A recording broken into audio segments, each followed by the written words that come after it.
Boyce Watkins, and welcome to drboycetv.com, the home for intelligent Black people.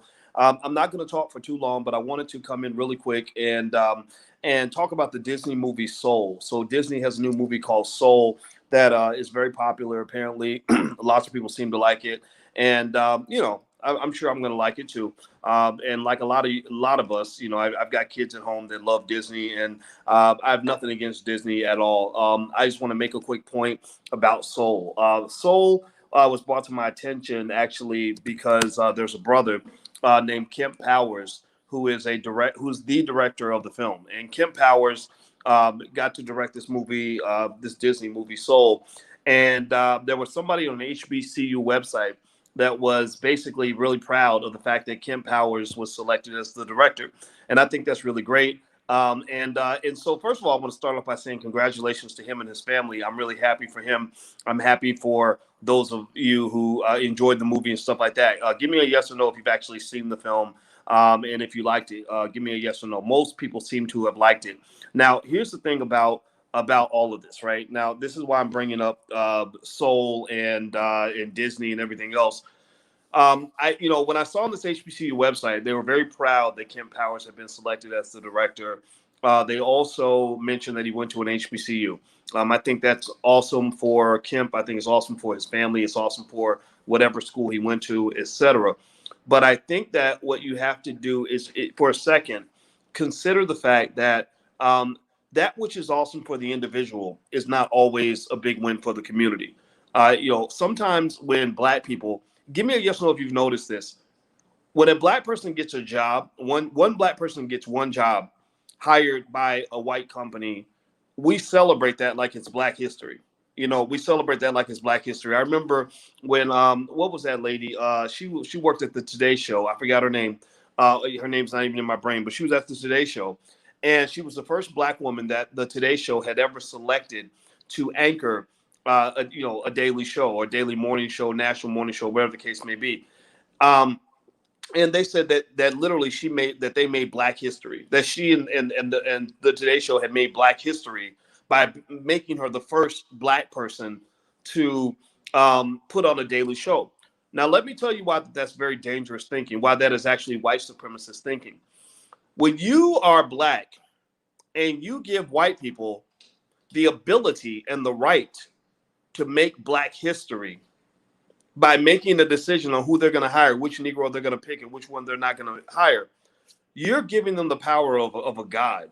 You're giving them the ability to literally get up one morning and say, Bob, I think that we're going to make Black history today, and we're going to go and pick one of the Negroes. We don't want them all. We don't want all the Black people. We'll just pick one. We'll pick the best one off the top. We'll cherry pick, right? And we're not going to we're not doing something for the whole community. We're just going to pick the one that we need, the one that's going to make money for us, and bring them into my company. And these people will really feel like it's Black history. Now, I need you to give me a yes or no. Have you ever heard a white man say that one of the greatest moments in white history was when Joe Smith got hired by a Black-owned business? Give me a yes or no. Has anybody ever heard a white man say, now this is not me being hateful, this is me being truthful, this is me being honest. I owe you the truth. That's what I owe you. I don't owe you nothing but the truth. Can you imagine a white man saying that the greatest moments in white history were when a white person got hired by a Black-owned company? Or maybe when a white guy got into an HBCU. Has there ever been a white man who made white history by getting admitted to an HBCU?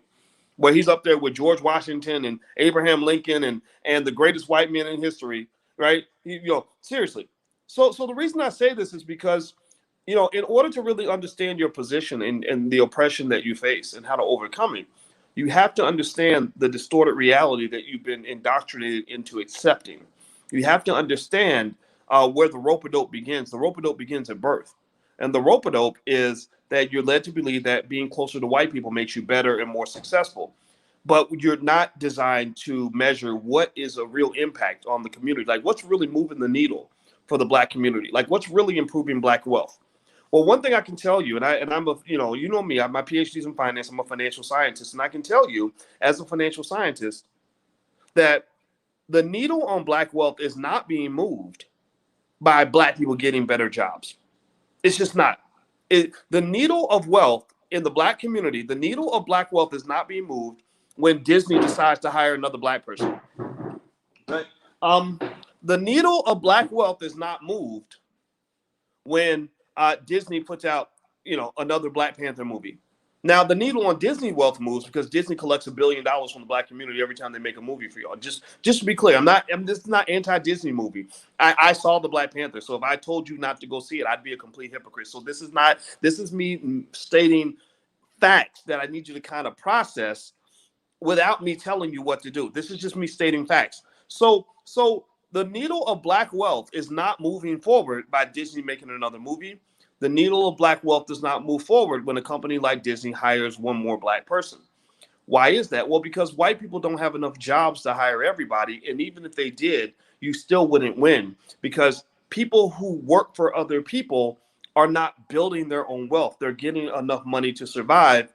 And the people who are building wealth are the people who actually own the companies, right? So I want to make that clear. This is not me dissing Mr. Kemp Powers or dissing the movie Soul or any of that. It's me responding specifically to the statement I saw where a brother was very, very proud that this black man had been selected by the white folks who run Disney to do this movie. Now, here's the thing. Here's something that makes me proud.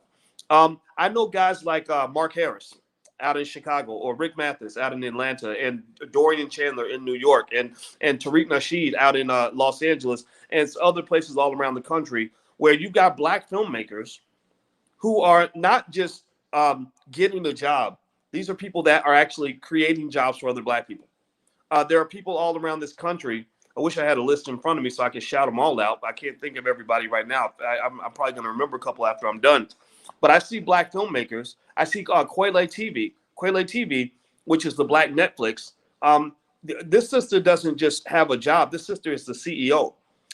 She's building wealth every time that network grows in subscribers.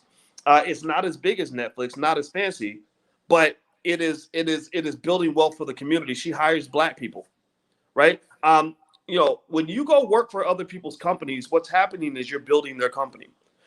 The Jackie Robinson effect, and I want you to pay attention to this. The Jackie Robinson effect is one of the great economic rope-a-dopes that has been pulled on the black community since integration.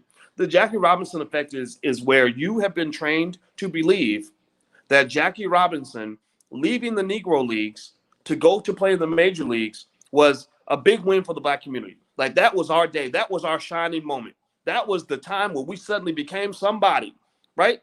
When actually Jackie Robinson leaving the Negro Leagues probably drained $50 billion of black wealth out of the black community because we had the best baseball players in the world. When Jackie Robinson and others left the Negro Leagues, and they didn't take them all, they took the best players. They don't take the average players. There's no place for the average black man in these spaces. They only take the extraordinary people. When they left, all the businesses associated with the Negro Leagues went bankrupt. And so what effectively occurs is that the major leagues gain in economic value. The players and their families, those individuals gain in economic value. They gain something, but the community gets left behind. So why do I know that I'm correct on this? Why am I insisting on this point? Because I know I'm hurting some people's feelings. I see Seesaw says, damn, boys, I get it. But when you never had a role in something, it's historic. Right, I agree. When white people don't invite you to the party, you feel better about yourself when they let you in. You feel better when they finally say you are somebody because you were taught to believe, Seesaw, Shaw, that you were a nobody. You were taught to believe that if they don't accept you, then you don't matter. Well, I'm here to tell you, Miss Shaw Roll, that you are somebody. Jesse Jackson used to say this, and I'm going to say it right now. You are somebody whether they want you or not. This director, Kemp Powers, to me, was talented before Disney decided to cherry pick him from the black community. Because remember, when you're giving all this energy to what Disney's doing, you know what you're doing too? You're ignoring all of the people in your community who are smarter than Walt Disney himself. You're celebrating a guy who got a job working for Walt Disney and ignoring all the black people in your community who are smarter than Walt Disney. You've got black people that aren't just getting a job working for the studio. They own the damn studio. And those studios could be worth hundreds of millions of dollars if we supported them. But you can't support them if all of your attention, you see, attention It's a commodity. There's actually a cryptocurrency called the basic attention token. The basic attention token says even your attention is worth something, right? They call it mind share. Mind share is like real estate. It's like owning plots of land. When people have shares of spots in your mind, give me a yes in the chat if you get what I'm saying. Please give me a yes if you understand where I'm going with this. Because I'm sometimes I go over people's heads, but I'm not going to insult you by dumbing it down. Some people just have to come back later when they understand what I'm talking about. But mind share has economic value. So when Disney buys your mind share because they've got billions of dollars to promote and market. They can put it in your face so much that you get to the point where you're not thinking about nothing else because you're only thinking about the new Disney movie that came out. That's why the media does this with the radio. You ever have that where they play a song that sucks and they play it so many damn times that you catch yourself bobbing your head to it and singing along and stomping your feet? Anybody ever do that? It just makes you mad as hell because you hate the song, but they played it so many times that it's taken over shares of your brain, right? We all go through this, right? So Disney has the ability to occupy mind share in the black community by saying, hey y'all, we hired a couple of black people. We didn't hire too many now because we don't want to have the place overrun with Negroes, but we hired a couple of black people who went and they infiltrated and got us access to black culture. So we've carbon copied black culture in a way that is just like the real thing. We have replicated black culture. We've appropriated it appropriately so that we can go. Now, we didn't pay all of y'all, but we did pay a couple of y'all some good money to help us simulate black culture. And we want y'all to come over here and come watch our new movie because it's made for you. This is a black movie. Well, here's the problem. It's not a black movie.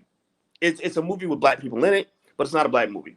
Just like, I'll give you an example. You guys have seen one brother that's come on the show by the name of Daryl Bell. Daryl Bell was on a show called A Different World. A Different World was a show that many black people love. And I asked Daryl one time, I said, hey man, why don't y'all do a reunion? Why doesn't A Different World have like a reunion? Why don't they bring the show back? Like they could bring back, maybe have their kids go to Hillman and Jasmine Guy could be one of the mamas and whatever. And he said, we can't. And I said, well, why not? He said, well, because Warner Brothers owns A Different World. Warner Brothers owns it. So you think it's a black show, but that ain't no black show. That's a white show. That's a white show in blackface, or a black show in whiteface, however you want to call it. But it ain't yours. Right. So what I'm saying to you is saying this in a way that says, look, I know people get their feelings hurt because you've been so trained to believe that integration is a win for you. You've been trained to believe that when your best and brightest get plucked and taken to another community, that's a win for your community. The reason that I want you to consider the fact that it's not a win is because it's never been a win.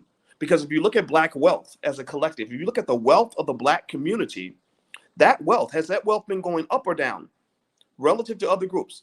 If you go read books like Powernomics, you will read that since the 1960s, black wealth has always been at the bottom of the barrel. Black wealth is going down. Black wealth is headed towards zero by the year 2053. So if you're getting all these wins and you're shining like that, like you really got all this black excellence out here. Well, with all this black excellence, why is black excellence not translating to black wealth? Why is black excellence not translating to black wealth? I ask you again, why is black excellence not translating to black wealth? Because you've got the wrong definition of black excellence. You actually think black excellence is something that it's actually not. You have actually mistaken black excellence for black mediocrity. Or maybe instead of calling it mediocrity, maybe we can call it black charity, where we're giving the best of us away to other people, and that's why they're getting wealthier and you're not.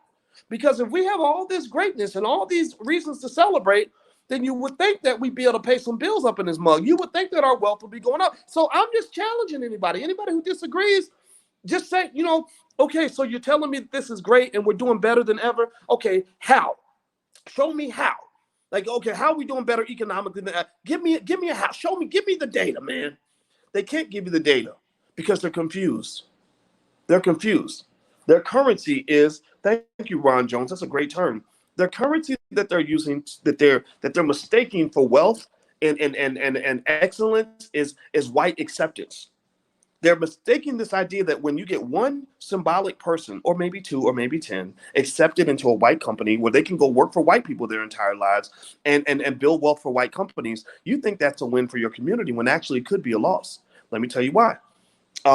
Let's use an example. hit the thumbs up button. Please hit the thumbs up button and share, subscribe, and all that stuff if you haven't done it yet. Also, please subscribe to the blackfinancialchannel.com. That's, we're not like everybody else. We do stuff that's a little bit radical. People get upset, and we need your support. We really need y'all to really jump in and to help us distribute these ideas, because we're in a battle of ideas here. We're in a battle of ideas. So let me give you an example. Elon Musk is a guy who is worth over $100 billion. And now, why is Elon Musk worth over $100 billion? And why has Elon Musk created thousands of jobs for people in his community? Well, Elon Musk has created thousands of jobs at SpaceX and Tesla, and he's worth over $100 billion because he's an entrepreneur, because he built a business from the ground up, and it's a great business. Now, imagine this. Pay attention now. Listen. Imagine if Elon Musk was from an oppressed community like ours. And imagine if Elon Musk was in a community where they said, success is not, why would you want to go start a raggedy company on your own? Why would you go do this whole Tesla thing when there's a black-owned company down the street that would love to hire you as one of their engineers? And not only would they hire you, but they would pay you $250,000 a year. So you'll be making good money as an engineer working for this black-owned business, right? So I go, and let's say he goes and he comes and works for Boyce Motors, right? So Elon Musk, instead of going off and starting Tesla, he comes to, because his self-esteem is low and he's been misled to believe that working for a black-owned business is a sign of success. Elon comes and works for me and he busts his ass. He brings his best ideas, he brings his best work ethic, his best ingenuity, he brings all his homies, and they come in and they all come and work for Boyce Watkins Motors. So then what happens after that? Boyce Watkins is worth $100 billion. Boyce Watkins has one of the biggest companies in the world. Boyce Watkins is hiring thousands and thousands of black people, right? Elon Musk is one guy with one job. His community just gave away $100 billion in capital. Actually, Tesla's worth, I think, $600 billion now, right? So here's what I'm getting at. The reason that your wealth is going backward is because many of your Elon Musks who would have built $10 billion, $100 billion companies are actually only, $300,000 employees, because you believe that being closer to white people makes you better. All of your Walt Disneys that could have actually built a black-owned studio and grew that thing into a, $300 billion behemoth, they never accomplished that. They become $300,000 executives at Disney Studios. Do you follow what I'm saying? Do you get what I'm saying? All your little Mark Zuckerbergs in the black community, because we got black kids and no technology, spend time on their phone and all that. Some of y'all got kids like that in your house. Maybe they want to go to college and become engineers. Well, a lot of your little black Mark Zuckerbergs, they become black employees. And they never know their potential. Instead of building the $200 billion company that employs 100,000, 50,000 black people, they go and they get a nice little job in a nice house in the suburbs, and they drive an Audi, and they feel like they're successful. They feel like they've hit the mountaintop. They get to say, "Mom, I made it. Look at me. I'm working for Disney, and Disney just made my movie, and Disney, the movie I made for Disney, they paid me $5 million or $10 million, but Disney's going to walk away with $1 billion, and that $1 billion is $1 billion that could have gone to a black-owned business potentially. It would just take time to build up that level of capitalization, right? So my point is, in this, all this is to say this: look, I am not hating on Disney, and I'm not hating on Soul. I'm not hating on Kemp Powers. I'm not hating on anybody who doesn't get what I'm saying. I'm not telling you any of that. My kids watch Disney movies. We subscribe to Disney Plus. I am a Disney shareholder because I believe Disney's an excellent, excellent organization. I've talked to you guys about Disney before. I said Disney is the type of company that's going to figure out how to get their money no matter what. They are smart. They are so smart. God bless them for being so smart. What I'm saying to you is that you got to kind of temper the amount to which you celebrate whiteness as some sort of sign, or white validation as a sign of black success. This brother getting this job at Disney is wonderful, but I am 100 times more proud of the black folks that are sitting up in the hood, grinding away with no capital, no economic support. They done gave $100 million to Black Lives Matter. Ain't no black businesses I know of even seen that damn money. Right? Seriously, all the PPP loans going out, skipping right over the heads of black businesses, but got black business owners out here finding a way to make a way, making a dollar out of 15 cents, running on fumes, raising capital by any means necessary, because their people are so busy supporting the next Disney movie that y'all don't even know when the next black-owned movie is even coming out. Mark Harris puts out a film. He got to beg y'all to watch it, but y'all lining up for 2 hours at a time to see the Black Panther Part 2. I'm saying share the damn love, man. Seriously, everybody else is boycotting black businesses. Everybody else is ignoring black business owners. Everybody else is ignoring these hardworking black filmmakers that are out here getting it done. You can't ignore them too.